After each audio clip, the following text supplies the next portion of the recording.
Assalamualaikum warahmatullahi wabarakatuh.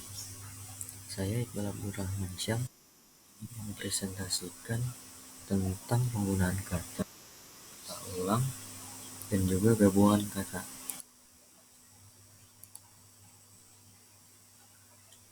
Yang pertama yaitu kata ulang, merupakan hasil dari suatu proses yaitu reduplikasi.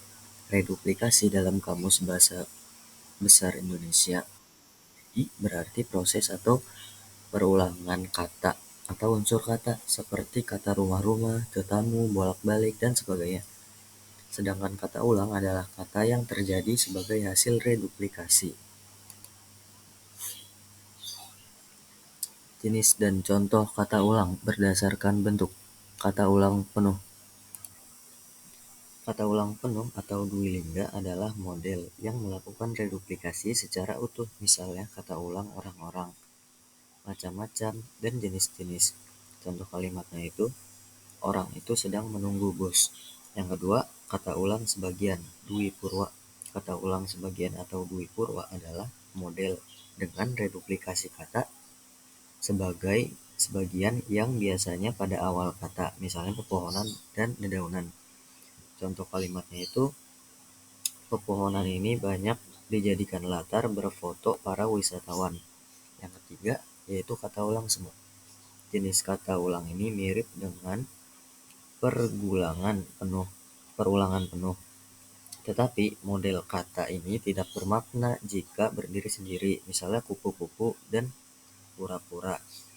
Contoh kalimatnya tuh kupu-kupu adalah serangga bersayap. Yang keempat, kata ulang berubah bunyi. Sesuai namanya, kata ulang berubah bunyi adalah model reduplikasi dengan perbedaan bunyi antara kata awal dan kata akhir. Misalnya mondar-mandir dan utak-atik. Contoh kalimatnya itu, kakak mondar-mandir di depan rumah karena khawatir. Dan yang kelima, kata ulang berimbuhan. Perulangan berimbuhan adalah model pengulangan dengan ditambahkannya kata imbuhan baik di pertama maupun kata kedua. Misalnya masak-masakan, berlari, dan juga kejar-mengejar. Contoh kalimatnya tuh, Putri dan temannya sedang bermain masak-masakan.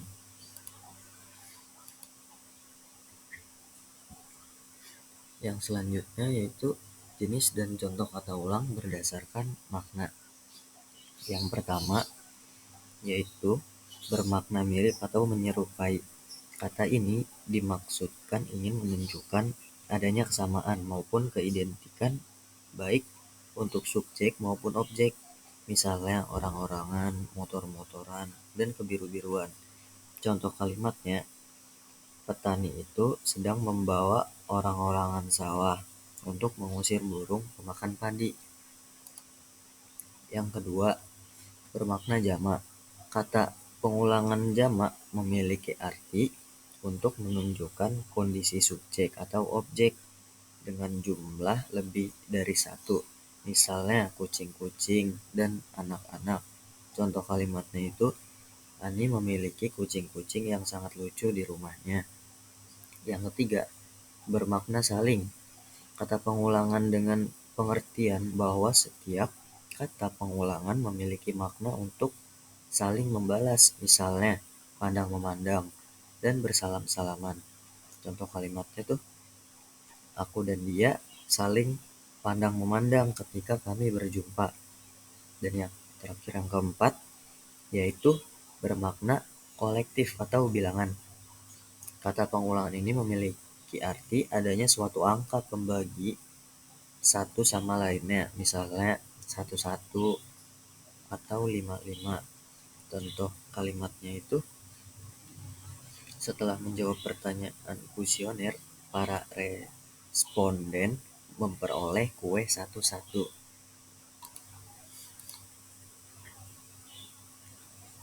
Yang selanjutnya ada gabungan kata. Gabungan kata berarti terdiri dari sejumlah kata yang digabungkan dan membentuk makna baru, sedangkan berdasarkan pengertian gabungan kata ialah penyusunan dari kata berbeda, umumnya dua kata sesuai dengan kaidah pedoman umum ejaan bahasa Indonesia.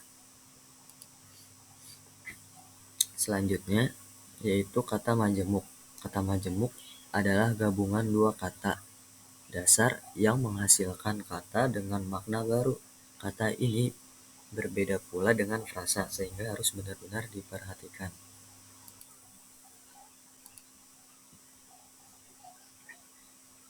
Selanjutnya yaitu ciri-ciri kata majemuk. Yang pertama, tidak bisa disisipi. Ciri kata majemuk yang utama adalah hasil katanya tidak bisa disisipi.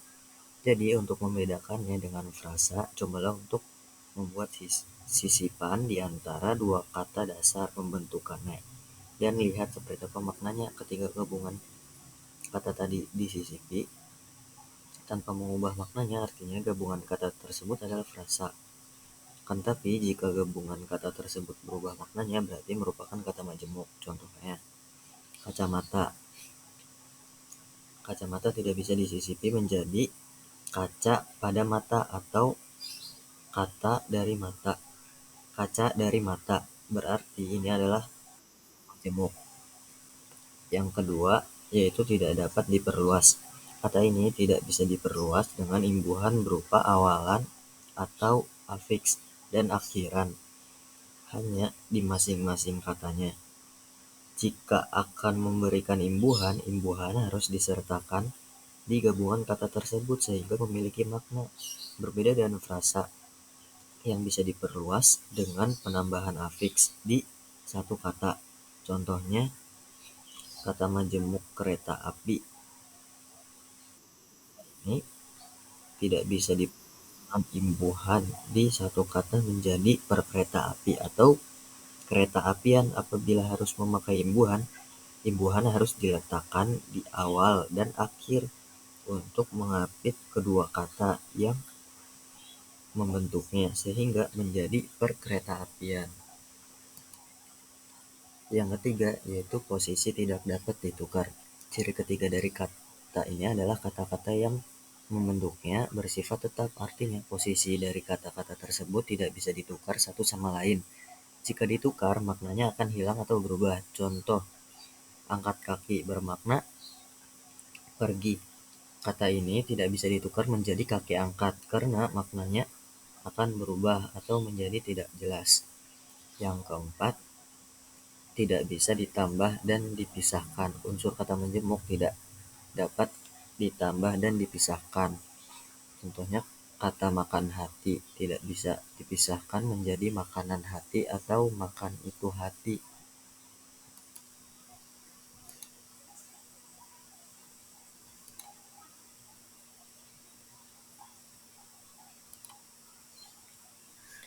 Selanjutnya yaitu ada frasa. Frasa adalah kelompok yang terdiri atas dua kata atau lebih, tetapi tidak membentuk predikat sehingga tidak dapat berdiri sendiri sebagai kalimat lengkap.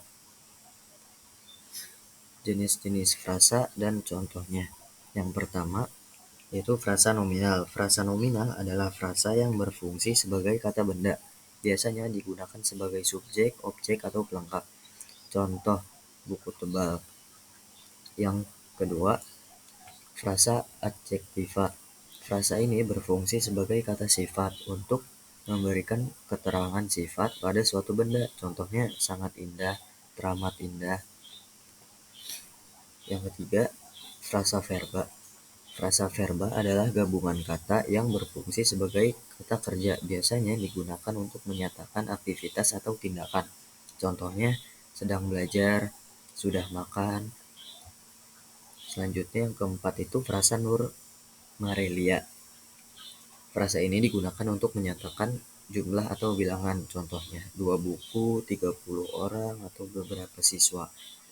Yang kelima, frasa konjungsi. Frasa konjungsi adalah frasa yang menghubungkan dua klausa atau kalimat, contohnya karena itu, namun demikian, oleh sebab itu. Yang keenam, frasa adverbia. Frasa adverbia berfungsi sebagai keterangan yang menjelaskan kata kerja, kata sifat, atau kata keterangan lainnya. Contohnya, dengan cepat, sangat hati-hati, atau kurang lebih. Yang ketujuh, yaitu frasa endosentrik. Frasa endosentrik adalah frasa yang memiliki inti kata dan masih memiliki fungsi yang sama seperti kata penyusunnya. Contohnya pohon tinggi. Dan yang kedelapan, frasa eksosentrik.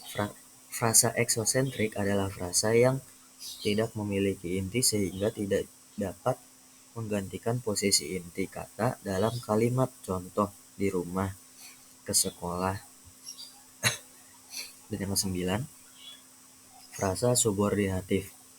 Frasa subordinatif adalah frasa yang hubungan antar unsurnya bersifat tidak setara atau bertingkat. Contohnya, bunga mawar merah, kue buatan ibu, anak kecil yang lucu. Dan yang ke-10, frasa koordinatif. Frasa koordinatif adalah frasa yang hubungan antar unsurnya bersifat setara. Contohnya kopi dan teh, makan dan minum. Yang ke-11 yaitu frasa apositif.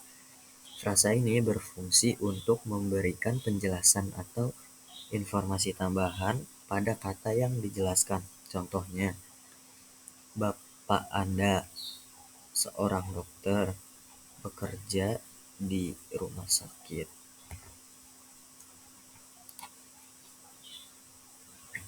Selanjutnya yaitu idiom.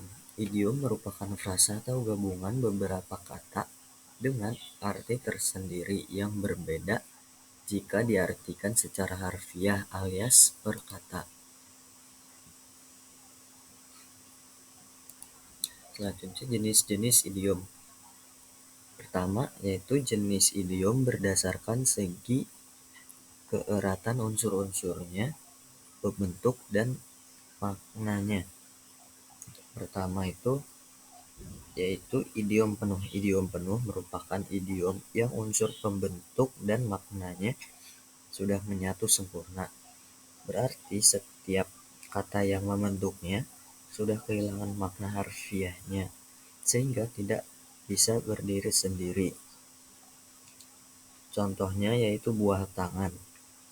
Kata buah dan tangan sudah hilang makna aslinya dan menyatu menjadi satu makna yang baru, yaitu oleh-oleh. Selanjutnya yaitu idiom sebagian. Berbeda dengan idiom penuh, dalam idiom sebagian, salah satu kata yang menjadi unsur pembentuknya masih memiliki makna aslinya. Misalnya, kata bekerja keras dalam bahasa Indonesia yang berarti bekerja sungguh-sungguh. Kata bekerja masih mempunyai makna aslinya, namun kata keras maknanya sudah berubah menjadi sungguh-sungguh.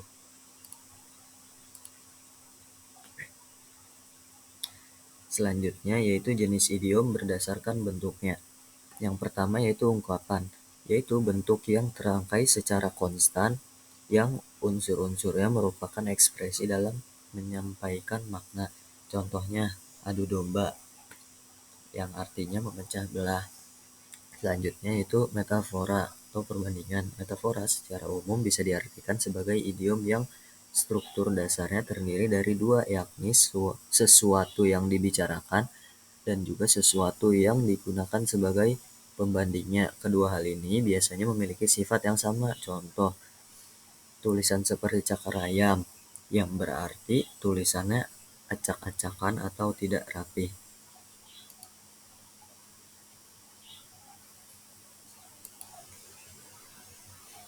Mungkin cukup sekian materi yang bisa sampaikan, kurang lebihnya mohon maaf.